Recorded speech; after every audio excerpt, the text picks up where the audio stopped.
अगर आपको स्पाई वाले एनिमे बहुत पसंद है तो ये आपको बहुत ही अच्छा लगने वाला है, क्योंकि ये भी स्पाई से भरा पड़ा है। ग्रेट वॉर इंसानों के इतिहास की सबसे बड़ी लड़ाई थी और उसने दुनिया के देशों पर गहरी छाप छोड़ दी, जिसकी वजह से वर्ल्ड अफेयर में तेजी से बदलाव आया। एक आदमी पेंटिंग करता हुआ रहता है, तभी उसके पास एक और बंदा आता है और आकर उसे कहता है, मेरे पास एक स्पेशल मिशन है। कल से तुम अपनी टीम से अलग होके एक मिशन पर जाओगे। इसे ही लोग इम्पॉसिबल मिशन कहते हैं। इसका सक्सेस रेट सिर्फ 10% होता है और नाकामी मतलब मौत। क्या तुम ये करोगे? पेंटिंग करने वाला बंदा कहता है, अगर ये आपका आदेश है मास्टर तो मैं इसे ज़रूर करूँगा। उसका मास्टर कहता है, अगर तुम इस मिशन को पूरा कर कर आओगे तो मैं तुम्हें एक नया मिशन दूंगा, उल्लू स्टूडेंट, और उस टाइटल का नाम होगा द वर्ल्ड बेस्ट स्पाई। फिर हम सबको बताया जाता है एडवांस मोटर साइंस की वजह से हथियार लोगों की जान लेने में बिल्कुल सक्षम थे। इसके साथ ही एक दूसरे पर बंदूक तानने वाले देशों का युग खत्म हो गया और कुछ लड़कियां बहुत ही स्पीड से भागी हुई जाती है। उनमें से एक सिल्वर कलर के बाल की बंदी कहती है, सावधान, और वो सब अलग अलग हो जाते हैं। उस लड़की के हाथ में एक अजीब सा चिपसेट होता है और वो कहती है वो रेंज 15 पर है। दूसरी लड़की उसे कहती है, समझ गई, मुझे अपना काम करने दो, ये मुझ पे छोड़ दो। तभी वो वहाँ पर धुआंसा कर देती है और वो सब लड़कियाँ जाकर सिपाही के ऊपर अटैक करके उन सबको बेहोश करना शुरू कर देती है। और जैसे ही वहाँ से धुआं हटता है, एक लड़की वहाँ पर खड़ी रहती है और फिर वहीं पे बहुत ही स्पीड से उसके ऊपर कोई अटैक करता है, पर वो उसके अटैक से बच जाती है। फिर तभी एक बार चिल्लाता है, एक लड़की कहती है, कोई हमारी नज़रों से भाग रहा है, इसका मतलब हम एक स्पाई से लड़ रहे हैं, चलो इसे ख़त्म करते हैं। तभी वो गन उठाते हैं और अपने एक दूसरे की तरफ तानने लगते हैं। और अब जो लड़ाइयाँ होती है वो स्पाइस के बीच की जानकारियाँ में होती है। वो एक दूसरे की देश की जानकारी चुराते हैं। इसे शैडो वॉर भी कहते हैं। ग्रेट वॉर को ख़त्म हुए 10 साल हो गए हैं और उसके बाद यहाँ पर स्पाई स्कूल बनाए गए हैं। स्पाई अकेडमियाँ भी बनाई गई हैं, जहाँ पर स्टूडेंट को कड़ी ट्रेनिंग करवाई जाती है। हमें एक एकेडमी का सीन दिखाया जाता है। एक लड़की बहुत खुश होती है और कहती है, आखिरकार मैं ग्रेजुएट हो ही गई। उसके सामने बैठी हुई शख्स कहती है कि अब तुम ग्रेजुएट हो गई हो, ये अभी के लिए है, पर तुम्हें अब एक मिशन पर जाना होगा। तुम्हारे लिए एक नोटिस आया है और उन्होंने आज ही तुम्हें उस मिशन के लिए बुलाया है। अब तुम्हारा काम शुरू होता है लिली। बाकी जानकारी तुम्हें वहीं पर जाकर मिलेगी। मैं ज़्यादा नहीं देख सकती, बस मुझे इतना पता है कि तुम्हें आज शाम ड्रेस पहन के बाहर खड़ा हो जाना है। और लिली को कोड नेम गार्डन फ्लावर मिलता है और वो कहती है कि मैं ये मिशन के लिए अपनी जान भी दांव पर लगाने को तैयार हूँ। और शाम को ही वो ड्रेस पहनकर बाहर खड़ी होती है और कहती है कि इस ड्रेस को पहनकर तो ऐसा लग रहा है जैसे मैं मिशन पर नहीं बल्कि एक ट्रांसफ़र स्टूडेंट के तौर पर दूसरे स्कूल में पढ़ने जा रही हूँ। फिर तभी उसके पास से एक बैलगाड़ी गुजरती है और वो उसे रोकती है और फिर उसमें बैठकर चली जाती है। गाड़ी में बैठी हुई लिली सोचती है कि मैं यहाँ 8 साल रही हूँ और मैं बहुत बार फेल भी हुई हूँ, फिर भी उन्होंने मुझे अपने पास रखा। मुझे उनका एहसान मानना चाहिए। और अपने गांव की बचने वाली मैं अकेली ही लड़की थी। फिर वो ट्रेन में बैठ जाती है और ट्रेन में जाने लगती है और फिर तभी ट्रेन में से आवाज़ आती है, हमारा अगला स्टॉप आ गया है। फिर तभी वो लड़की अपनी गर्दन बाहर निकाल कर देखती है और उसके मुंह पे बहुत सारी हवा लगती है और वह खुश होती है और वो कहती है, मैं देश को बदलना चाहती हूँ, मैं सब कुछ ठीक कर दूँगी। फिर वो एक ठिकाने पर पहुंच जाती है और वहां पहुंचकर अपना आई कार्ड दिखाकर अंदर जाती है। वो बंदा कहता है, ठीक है तुम जा सकती हो। गार्ड उसे अंदर भेज देता है और वो अंदर जाकर सारे क्लासरूम की छानबीन करती है, पर एक भी क्लासरूम में कोई बंदा नहीं होता। फिर वो एक खुफिया जगह से अंदर जाती है और जाकर कहती है, ये कितना सुंदर घर है, मुझे नहीं पता था कि यहाँ इस तरह से कुछ बना हुआ होगा, शायद हेडक्वार्टर इसी तरह के होते होंगे। लिली कहती है, ज़रूर यहाँ दुनिया के सबसे महान स्पाइस मेरा इंतज़ार कर रहे होंगे। लिली अंदर जाते ही कहती है, कोड नेम फ्लावर गार्डन आ गई है। और वो वहाँ जाकर देखती है, वहाँ पर तो उसी के जैसी कई सारी और लड़कियाँ खड़ी हुई है जो उसे ही घूरती रहती है। और फिर तभी वो कहती है, यहाँ तो लड़कियों का झुंड है। एक लड़की कहती है, तुम लेट हो, ये एक स्पाई के लिए बिल्कुल भी अच्छा नहीं है। दूसरी लड़की कहती है, लगता है यही आखिरी वाली होगी, अब हम सब यहाँ इकट्ठा हो गए हैं।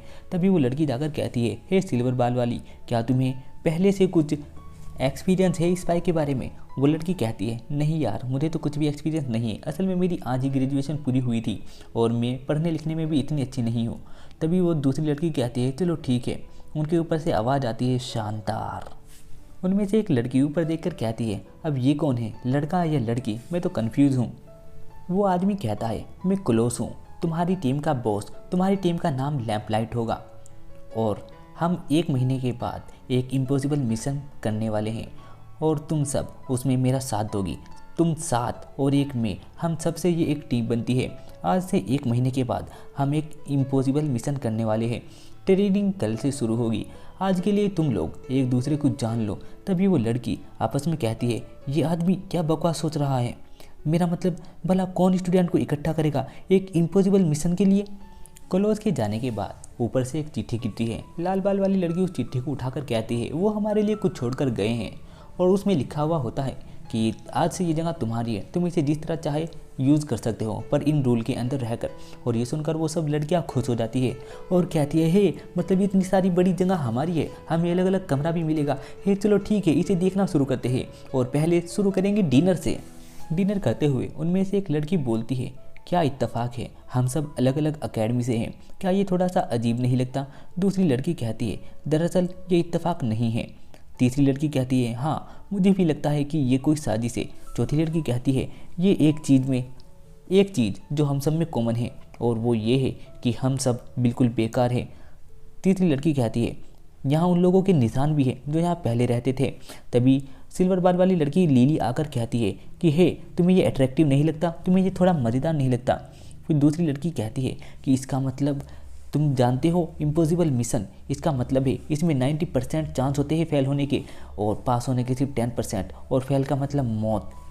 और तभी सिल्वर बाल वाली लड़की कहती है, चलो छोड़ो, क्लोज के नाम वाला वो बहुत ही शानदार लगता है, जैसे कि वो दुनिया का कोई अच्छा खासा स्पाई हो। मुझे यकीन है वो हमें बहुत अच्छे से ट्रेनिंग देंगे और हमें ताकतवर बनाएंगे। फिर वो सब लड़कियां अपने बर्तन वगैरह धोती हैं और नहाती वगैरह हैं और फिर वो अपने काम में यानी सोने के काम में लग जाती हैं। अगले दिन क्लोज उन सबको अपने पास बुलाकर कहता है, ओहो तो तुम सब एक दूसरे को जानने लगी हो, आज से ट्रेनिंग शुरू करते हैं। तभी एक लड़की पूछती है कि मेरा एक सवाल है कि तुमने हम सबको ही क्यों चुना है और हम किस मिशन पर जा रहे हैं, क्या आप मुझे ये सब बता सकते हैं। तभी क्लोज उसे जवाब देता है, मैं तुम्हें ज़्यादा तो नहीं बता सकता, हाँ पर अगले महीने हम घुसपैठ करेंगे अपने दुश्मन गैलगेड एम्पायर के यहाँ और एक इम्पॉसिबल मिशन पूरा करेंगे। अभी के लिए बस इतना ही बता सकता हूँ। क्लोज कहता है, चिंता की कोई बात नहीं है, चलो मैं तुम्हें ये दिखाता हूँ, ये लोग हैं, क्या तुम में से कोई इसे खोल सकता है। वो सभी उसे ट्राई करते हैं और बात करने लगते हैं, इसे खोलना बहुत आसान नहीं है, ये बहुत मुश्किल है, पर ये खुलेगा कैसे। एक लड़की कहती है, इसे खोलने का तरीका कुछ थोड़ा सा अजीब है। और फिर तभी वो उस ताले को उन सब से ले लेता है और उन सब से अपने हाथ में लेने के बाद एक साइड में खड़ा होता है और ऊपर फेंकता है और वो सब अपने आप खुलकर ज़मीन पर गिर जाते हैं, जिसे देखकर वो सब शौक रह जाते हैं। और फिर क्लोज कहता है, जब तुम इसे सीख जाओगे तो तुम बिना वक्त लिए इसे खोल पाओगे। अगले महीने तक मैं यहाँ हीट हेड प्लेस में तुम लोगों को ट्रेनिंग करवाऊँगा जब तक तुम लोग इम्पॉसिबल मिशन करने के काबिल नहीं हो जाते। क्या अब भी किसी को कोई डाउट है। और बस यही लेसन ख़त्म होता है। और ये सुनकर वो सब चौंक जाते हैं और कहते हैं, सर प्लीज़ एक बार और दिखाइए। वो कहता है, अच्छा ये तो आसान है। वो फिर से उन्हें ऊपर कूदाता है और फिर से वो सब लोग खुल जाते हैं और ज़मीन पर गिर जाते हैं, जिसे देखकर वो फिर से चौकन्ना रह जाते हैं। वो कहता है, लेसन यहीं ख़त्म हुआ, जैसा कि देख सकते हो इसे खोलना बहुत ही ज़्यादा आसान है। लिली कहती है, सर हमें लग रहा था कि आप हमें और ज़्यादा अच्छे से बताएंगे, पर अभी हमें एक बार और देखना था। क्लोज कहता है, क्या सच में तुम लोग उसे नहीं देख पा। वैसे मैं सोच रहा था कि अगला लेक्चर होगा टॉक ब्यूटीफुल पे या किसी और चीज़ पे, चलो मैं उसके बारे में सोच के तुम्हें बता दूंगा। वैसे मैं इसे वर्कआउट पे भी कर सकता हूँ, क्या तुम में से कोई इस बारे में जानता है। वो कहती है, नहीं, वैसे देखा जाए तो मैं तुम लोगों को सिखाने में बहुत बुरा हूँ। चलो ठीक है, बाकी की प्रैक्टिस बाकी के दिनों में खुद करते रहना, मैं चलता हूँ। वो सब लड़कियाँ कहती है, अरे सर एक सेकंड तो रुको ना। और फिर हमें शाम का सीन दिखाया जाता है। वो सब खाना खाने के लिए तैयार बैठी होती है और बात करती है, क्या आदमी है, हम इस इम्पॉसिबल मिशन को कैसे पूरा कर सकते हैं, वो तो हमें अच्छे से सिखा भी नहीं पा रहा। एक लड़की कहती है, मुझे लगता है हम सब मारे जाएंगे। दूसरी कहती है, मुझे भी यही लगता है। तभी लिली कहती है, शांत हो जाओ, मुझे भरोसा है कि सर के पास कोई ना कोई प्लान होगा। मुझे लगता है कि हमें उसका पता जल्दी ही लग जाएगा। एक लड़की कहती है, हमारे पास बेकार लोगों का ग्रुप है और एक ऐसा टीचर जो पढ़ा नहीं सकता। तो चौथी कहती है, शायद वो हमें प्यादे की तरह इस्तेमाल कर रहे हैं और टीचर का इरादा हम सातों को जिंदा बाहर लाने का नहीं है और उन्होंने हमें इस बारे में कुछ भी नहीं बताया है। थोड़ी देर बाद का सीन शूट होता है। वो सब नहाने के लिए चली जाती है और वो सोचती है कि ये सब कैसे हो गया। फिर लिली अपना फ्लैशबैक याद करती है। मेरा मतलब मैं इसलिए स्पाई बनना चाहती थी क्योंकि मैं दुनिया को बदलना चाहती थी और अब हम सिर्फ मरने के लिए यूज़ किए जा रहे हैं। तो फिर क्यों हम अपनी एकेडमी से बाहर निकले हैं? हम क्या इसी वजह से यहाँ पर आए थे?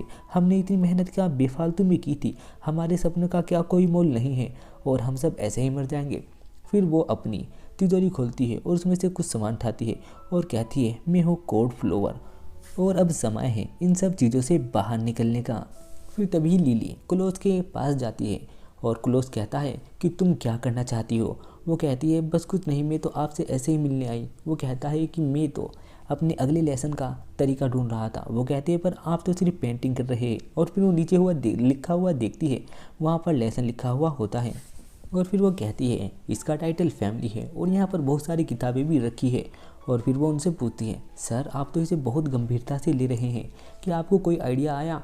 क्लोज कहता है मुझे एक भी आइडिया नहीं आया, ये थोड़ा सा मुश्किल है। तभी लिली कहती है इस केस में शायद हमें बाहर के नज़ारे देखने चाहिए, हमें बाहर घूमने जाना चाहिए। वो मना करता है नहीं। और फिर वो कहता है वैसे ये मुझ पर काम नहीं करेगा, पर क्या तुम बता सकती हो हमें कहाँ जाना चाहिए?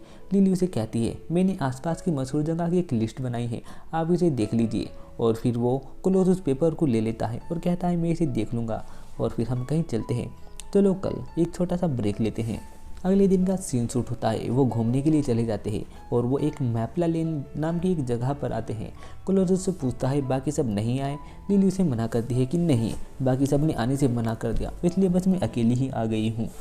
और फिर वो कहता है कि चलो जाने से पहले उनके लिए भी कुछ सामान ले लेते हैं। और फिर वो उससे बात करने लगता है कि तेल में फ्राई हुए सरडाइन पास्ता के साथ बहुत ज़्यादा अच्छे लगते हैं। पास्ता उबालने के बाद तुम्हें एक फ्राइंग पैन में कटी हुई सब्जियां और सरडाइन लेनी चाहिए। जब ज़्यादातर जूस उबाल में आ जाए तो फिर उसे पास्ते पर रख कर उसे खाने में बहुत स्वादिष्ट लगता है। और फिर तभी लिली कहती है सर आपने इसे तो बहुत अच्छी तरीके से समझाया, पर आप पढ़ाई में तो इतना अच्छा नहीं हो। तभी उनके पास से एक चोर भागा हुआ जाता है और वो एक बैग लेके भागा हुआ जाता है और तभी उसके हाथ में से वो गायब हो जाता है। क्लाउस उस बैग को लेकर एक बूढ़ी औरत को दे देता है और कहता है उसने ये गिरा दिया था। वो लड़की उसे थैंक यू बोलती है। फिर तभी लिली उसके पास आती है और आकर कहती है सर आपने ये कैसे किया? फिर तभी क्लाउस बताता है ऐसे ही हो गया, मैंने बस ये ऐसे ही कर दिया, मैं तुम्हें ये नहीं बता सकता। फिर वो कहता है तुमने आज शर्ट पहनी? वो कहती है हाँ। तुमने कैसे पहनी? तुमने कैसे, कौन सा हाथ पहले अंदर डाला, किस तरह बटन बंद किए? वो कहती है ये मैं कैसे बता सकती हूँ, बस ऐसे ही कर दिया। तो बस मैंने भी ऐसे ही कर दिया, मैं इस चीज़ को कैसे एक्सप्लेन कर सकता हूँ? और फिर वो कहती है इसका मतलब आप बहुत ज़्यादा आगे हो। फिर चलते चलते जो लिली है वो कहती है सनसेट कितना सुंदर है सर, चलिए एक साइड में चल के इसे देखते हैं।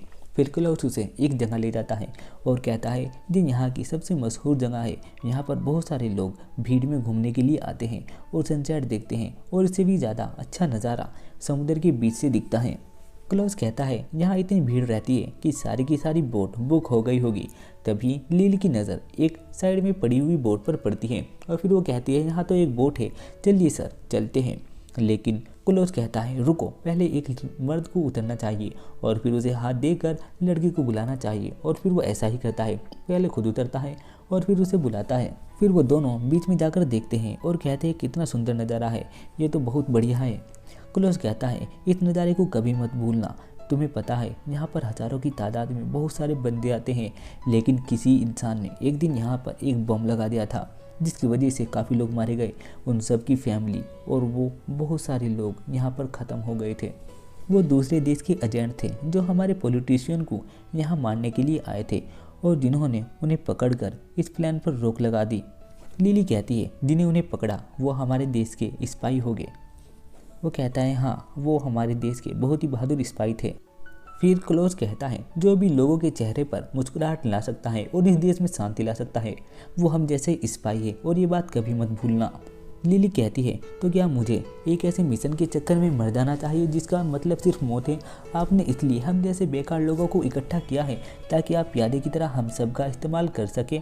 अगर हमारी ज़िंदगी ऐसे ख़त्म हो जाएगी तो हमारी ज़िंदगी का कोई महत्व नहीं रह जाएगा। क्या हमने इसी वजह से एकेडमी में इतनी मेहनत की, इतनी ट्रेनिंग की? तभी क्लोज उसे कहता है लिली पर यह मिशन बहुत ज़्यादा ज़रूरी है। लिली कहती है पर मुझे माफ़ करना, मैं आपकी मदद नहीं कर सकती सर। फिर तभी वो एक गैस छोड़ देती है और उस जहरीली गैस के कारण क्लोज का शरीर रुक जाता है और वो वहीं का वहीं गिर जाता है। और तभी लिली कहती है चिंता मत करिए सर, ये आपको मारेगा नहीं। जो क्लोज है वो कहता है मुझे ये समझ नहीं आ रहा तुम ऐसा कैसे कर रही हो और तुम पे इसका असर क्यों नहीं हो रहा है। वही तभी लिली उसे बताती है मेरे अंदर कुछ अजीब चीज़ें हैं और इस वजह से मैं ग्रेट वॉर में अपने गांव में अकेली बची हुई इंसान थी और सारे लोग वहां मर गए थे। जब वहां की आर्मी आई और उन्होंने मुझे देखा कि यहाँ के लोग तो सब खत्म हो गए हैं, उस देश में सिर्फ अकेली मैं ही बची हुई थी और फिर वो मुझे वहाँ से ले गए। उसके बाद मैंने अपनी ट्रेनिंग की। उस समय एक स्पाई ने मेरी जान बचाई थी, इसीलिए मैं स्पाई बनी हूँ और मैं दुनिया को बदलना चाहती हूँ। भले ही मैं थोड़ा सा ही बदल पाऊँ पर मैं इस देश के काम आना चाहती हूँ। मैं एक पॉइजन स्पेशलिस्ट हूँ। आपकी हार जबी हो गई थी जब हम इस बोट पर आए थे। क्लोज पूछता है तुम क्या चाहती हो। वो लड़की कहती है मैं चाहती हूँ कि तुम लैंप लाइट को बंद कर दो और हम सबको अकेडमी में भेज दो। मुझे पता है कि ये मिशन बहुत ही ज़्यादा मुश्किल है। अगर आप ऐसा नहीं करेंगे तो मैं इस जहरीली सुई को आपके अंदर घुसा दूंगी और आप तुरंत मर जाओगे। हार मान लीजिए सर, वरना मैं आपको ये सुई चुभा दूंगी। प्लीज़ सर हार मान लीजिए। फिर तभी क्लोज कहता है पर ऐसा है कि एक बात बताओगी, मुझे इस गेम को और कितनी देर तक खेलना चाहिए। तभी उसके पैरों में दो हथकड़ियाँ लग जाती है और वो खड़ी खड़ी रह जाती है और कहती है हथकड़ी आपने ये कब किया। और फिर उस बोट में पानी आने लगता है और वो कहती है कि हम डूब रहे हैं। जो क्लाउड से वो कहता है मैंने इस सब की तैयारी पिछली रात की थी क्योंकि इमाई लेक यहाँ की सबसे फेमस जगह है और तुम्हारी लिस्ट में इसका नाम नहीं था। मैं जब भी समझ गया था कि इससे साफ पता चलता है कि तुम्हारे मन में कुछ ना कुछ गड़बड़ चल रही थी। मेरे लिए इतना काफ़ी है। लिली कहती है मैंने ये सब बड़ी सावधानी से किया। मैंने लेक को अपनी लिस्ट में इसलिए नहीं रखा ताकि आपको कोई शक ना हो, पर यह मुझ पर ही भारी पड़ गया। पर फिर भी आपको कैसे पता चला कि हम इस बोट में आएंगे। फिर तभी वो पीछे देखती है और वहाँ पर लिखा हुआ होता है डिपार्चर। क्लोज कहता है अगर तुम पहले नाव पे उतरती तो तुम इसे देख सकती थी और मैंने तुमसे छुपाने के लिए पहले खुद उतरा ताकि तुम्हारी नज़र उस पर ना पड़े। उस साइड से वो लिखा हुआ नहीं दिखता। तुमने अपनी काबिलियत मुझे पहले ही दिखा दी थी। तुम मेरी दुश्मन बनने के लायक नहीं हो लिली। और उससे भी अहम बात, कल रात तुम मेरे ऊपर हमला करने वाली थी जब तुम मेरे रूम में आई थी। लिली कहती है पर आपको ये कैसे पता चला। क्लोज कहता है बस मैंने कर लिया। लिली कहती है मैं ही बेवकूफ़ हूँ जो आपसे ऐसे सवाल पूछ रही हूँ। फिर क्लोज उससे एंटीडोट मांगता है और वो कहती है ठीक है और वो अपनी जेब चेक करती है और उसके याद आता है कि वो एंटीडोट उसने वहीं पर गिरा दिया है। लिली उसे बताती है सर मैंने वो कहीं गिरा दिया है कि आपके पास हथकड़ी की चाबी है। जो क्लोज है उसे मना करता है और कहता है मैंने सोचा था मैं इसे तब दूंगा जब तुम मुझे एंटीडोट दोगी, पर अगर ऐसा नहीं है तो मैं तुम्हें नहीं दे सकता। लिली बताती है सर चिंता की कोई बात नहीं है, 10 मिनट में इस जहर का असर अपने आप ख़त्म हो जाएगा। क्लोज कहता है मुश्किल से हमारे पास 5 मिनट है, उससे पहले ये बोट डूब जाएगी। अब जल्दी करो और हमें किनारे पर ले जाओ। और फिर तभी जो लड़की होती है वो बहुत स्पीड से अपनी बोट चलाती है और कोने पर ले जाती है और वहाँ जाकर बहुत ज़्यादा हाँफने लगती है और कहती है मैं बहुत बुरी हारी हूँ। मुझे लगता है कि एक नाकामी हमेशा नाकामी ही रहती है और वो बहुत हाँफती रहती है। जो क्लोज है वो कहता है इतनी परेशान मत हो, वो बहुत अच्छा था। लिली कहती है पर आपने जानबूझ के उस जहर को अपने ऊपर काम करने दिया। क्लोज कहता है मैं देखना चाहता था तुम्हारी काबिलियत क्या है। लिली कहती है इससे बुरा और क्या हो सकता है। हम बेकार स्टूडेंट हैं और आपको पढ़ाना बिल्कुल भी नहीं आता और इम्पॉसिबल मिशन बहुत ही खतरनाक मिशन होते हैं। मुझे लगता है कि मुझे हार माननी होगी और मैं सिर्फ एक ऐसी स्पाई बनना चाहती हूँ जिस पे मुझे गर्व हो। और फिर तभी वो अपना हाथ ऊपर उठाती है और तारे को पकड़ने की कोशिश करती है। फिर तभी क्लोज कहता है नहीं ऐसा नहीं है, तुम बेकार नहीं हो। मुझे जो चाहिए वो तुम्हारे पास है। हमारी लड़ाई एक गेम से ज़्यादा है। पर सच ये है कि तुमने इस परेशानी को देखा और इस परेशानी से उलझने के लिए तुमने एक कदम उठाया। मैं सोच रहा हूँ कि तुम आज से हमारी टीम की लीडर होगी। मैं अकेला टीम का बॉस हूँ पर लीडर आज से तुम होगी। चलो लिली लैंप लाइट का साथ मिलकर आगे बढ़ाते हैं।